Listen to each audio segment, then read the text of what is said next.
Hello, everyone, and welcome to Session 3 of the Global Black Feminist Reading Circle. My name is Randy Henderson, and I am one of the Black Feminist Reading Circle members of this online group.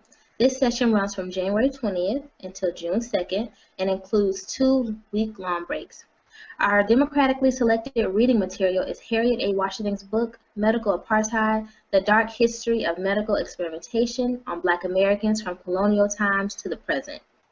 Our book group meets each Tuesday evening from 6:30 to 8 on the Google Plus Hangouts on Air platform. You may find the Global Black Feminist Reader Circle on Google Plus, YouTube, and Facebook, and always feel free to join us in reading our story together.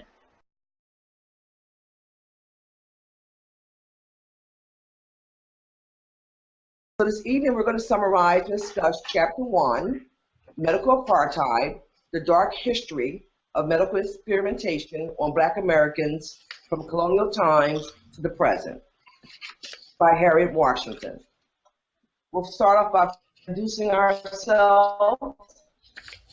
Okay, who wants to introduce himself? I'm Kim. I'm from Brooklyn, New York.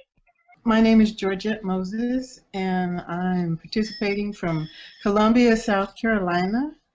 And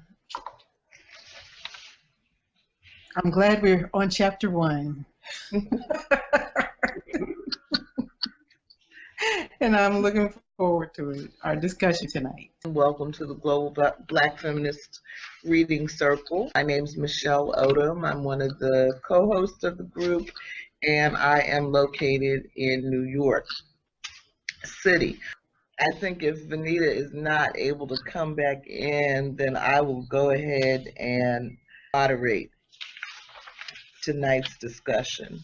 This is session 3, meaning it's our 3rd book that we're reading, and this session is running from January 20th through June 9th, 2015.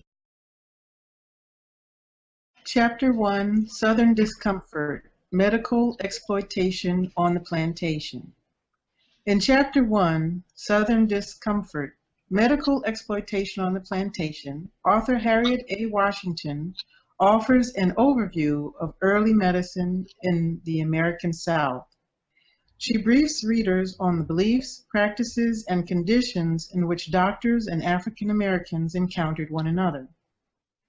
She identifies the shared economic interests doctors held with planters and how this common bond undermined the health of and instilled the fear of medicine, or iatrophobia, in Black Americans, a fear that exists to this day.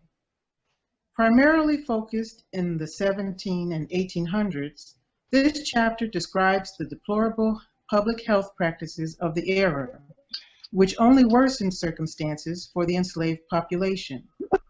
We also learn a bit about scientific racism, or the use of scientific techniques and hypotheses to support or justify the belief in racism, racial inferiority, or racial superiority, or alternatively, the practice of classifying individuals of different phenotypes into discrete races. One doctor, for example, Josiah Knott, MD, theorized that the distinctive knee joint and long heel of the Black man proved he had been created as a submissive knee bender, a servant to whites. Another leading voice was that of Samuel A. Cartwright, MD, who identified conditions afflicting Blacks such as drapetomania, or an insane urge to escape from slavery. With pseudo-scientific and biblical justifications in place, planters and medical practitioners freed themselves to administer a series of inhumane treatments to cure a variety of real and imagined diseases and conditions. Fortunately, some enslaved people held on to African beliefs and practices which provided some relief for those who were ill, and often taught these skills to Western practitioners.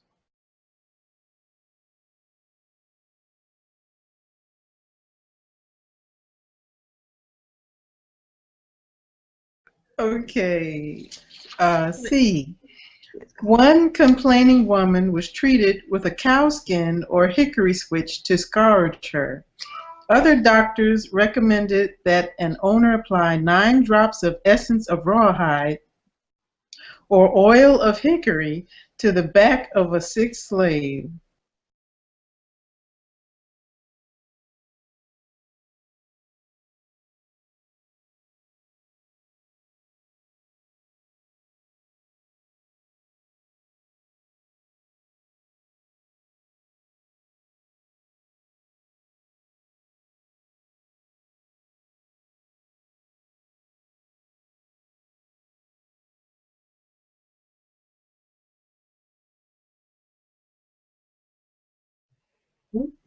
Question number 5. Cowskin and hickory were sometimes used as remedies for enslaved people accused of malingering or playing games to get out of work. Today, we acknowledge there are many illnesses that are chronic and invisible, such as lupus, for example. Do you find that people today are typically compassionate towards someone who claims an invisible illness, or do we tend to still suspect them of playing games, being dramatic, or severely exaggerating their condition? Do you want me to read all the questions and then we just pick one? No, let's work on question 5. Okay.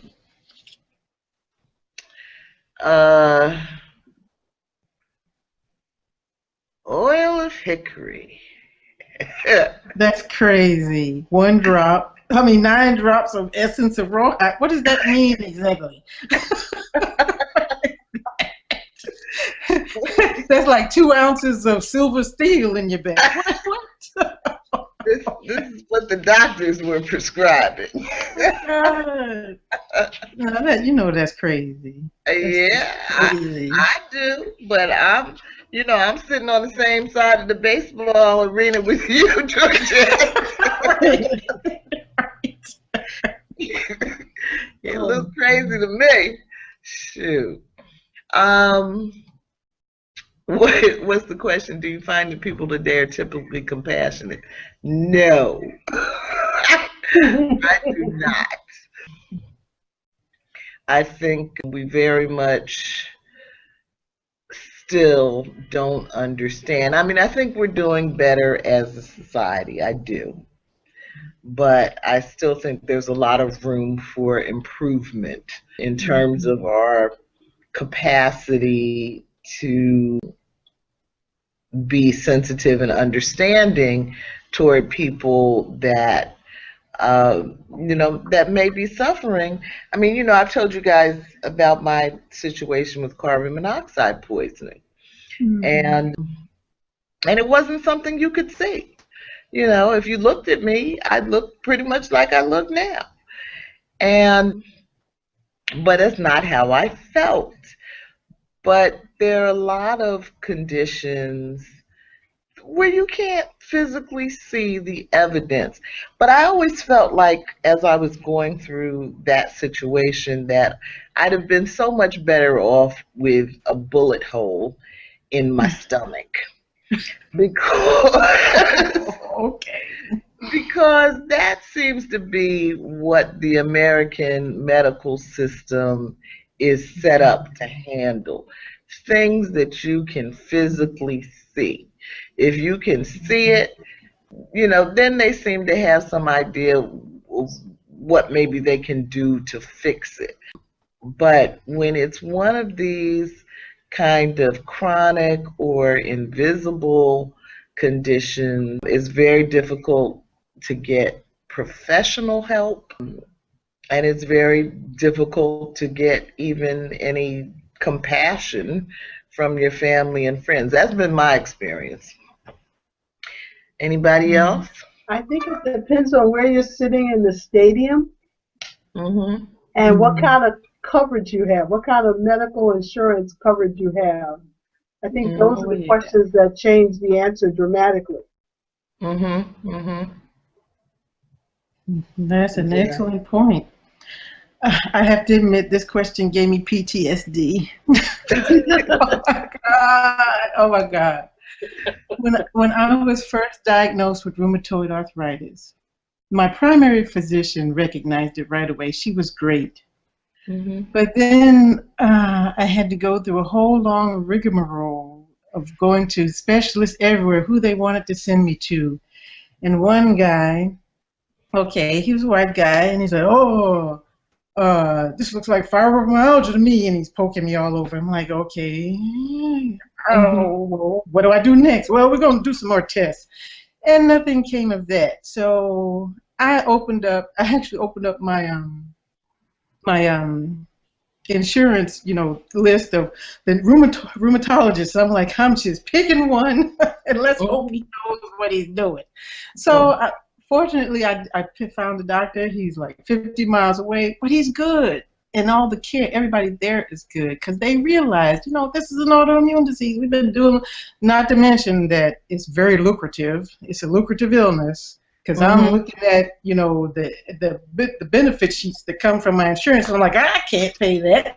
And I'm sure when they saw my insurance, they're like, yeah, you need these and this infusion and stay here longer. You're never getting well, But at work, before I finally retired, I had to go through, oh my God, and these were people who on the surface you thought they were just nice and, gung-ho. And I'm talking about military and civil service people here.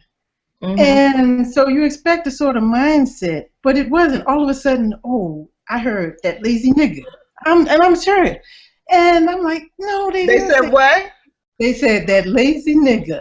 Yes, oh my God, what? And then one guy made a habit of walking down the hallway singing Kanye West's "She Ain't Nothing But a Gold Digger." And I'm like, I didn't know this white guy knew the song. Okay, he was really singing. Yeah, he was on tune and everything, but that was just to try to get me to quit before I got all my benefits. But they didn't know who I was. So I'm like, this black sister, go hang in there, okay?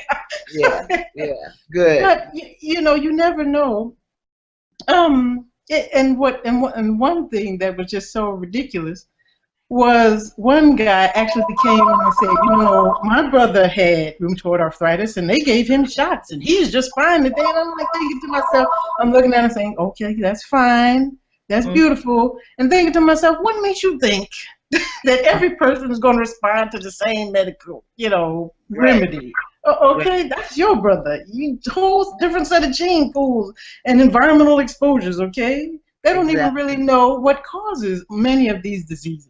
So it's all just really Frankenstein experiment. Well, they'll throw the newest drug at you today because that's what came out and that's what they've been pushed to sell on you, and see if it works. If it doesn't, moving on to the next one. So no matter if you're going to lose your liver or kidneys later, because you have to take all these different pills and concoctions. So it's just really, it's sad, because if you're not in that position, or you haven't had a family member or a friend or someone that you've seen what they go through and how, you can't discern everything that's an illness. Even the doctors don't know everything, just by looking at you or taking the test, because some tests, if it's not specific, you never pick up what the disease is. Exactly. So we all need a little bit more, need to give each other the benefit of the doubt, because mistakes have been made and people have died or gone without the proper care and insurance that they needed because they were really ill, Yes. So. Well, I see why that question gave you PTSD. Oh, Lord, it took me years and years to stop hating some of them folks, okay? I had to really, it wasn't no come to Jesus moment. It's like, I need because Jesus ain't helping me now, because I want to blow these boys. So maybe Jesus was there and he's like, I know, it'll be okay. Just hang in there. I'll get you out. Oh, Lord, it was bad. Well, I'm still working on it. All right, I feel for you. For you. I mean, a part of that is I have always said to myself, as long as I am homeless, I'm not even thinking about forgiving anybody. Okay. All right. I got bigger problems. All right. So since I can't cry the homeless song anymore, I guess maybe after a bit I'll have to see. But no, I you know, I don't know how I've got this whole thing around love, and in fact, hopefully, I'm going to start the Revolutionary Love Leadership series on Google Hangout in the near future. But really, I don't know how we ever get to a place of real love as long as we are thinking that it's okay to try to judge another person's experience.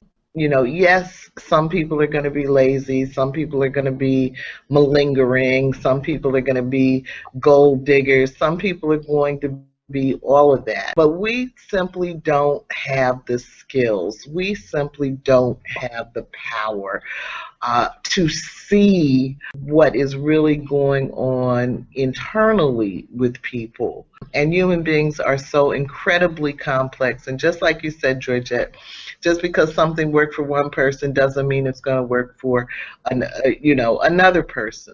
And so this whole business of thinking that we are, I don't know, smart enough or somehow capable of judging other human beings is just a really nasty problem among humanity that has apparently gone on from the beginning of time, and we don't seem any closer to letting go of it yet. But I mean, these are doctors back there, drapetomania and hebatude and the Ethiopica, all this madness,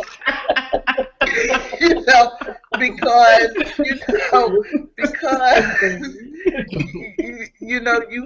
you had some degrees, or you had studied, that supposedly gave you the power to pass these judgments. And so we still have a world where we want to believe that because someone has a certain set of credentials, that they're always right. But my experience is that is not true. That is not true, because even with all of their credentials, there are some things that they still can't see. That my experience was like yours, Georgette, where I learned that it seems that, I don't really know how the process worked, but what it seemed like to me from a patient's perspective was, if I go into the doctor and I'm complaining of X, Y, and Z, he takes a guess about what that might be and sends me out for tests for A, B, and C. And so the technicians that do the test are looking for A, B, and C. Now, maybe what I have is M, N, and O, right. But they weren't ordered to test for M, N, and O. And so I don't get served. I don't get help. And so, maybe if you have a lifetime to go to doctors and have every possible test done, then they can hone in on what your chronic or illness or invisible illness might be. But I think there's a whole lot of stuff that's being missed. I believe sometimes people are compassionate and sometimes they're not. Okay, sometimes I find that some folks are compassionate, but for the most part, if your illness is not visible.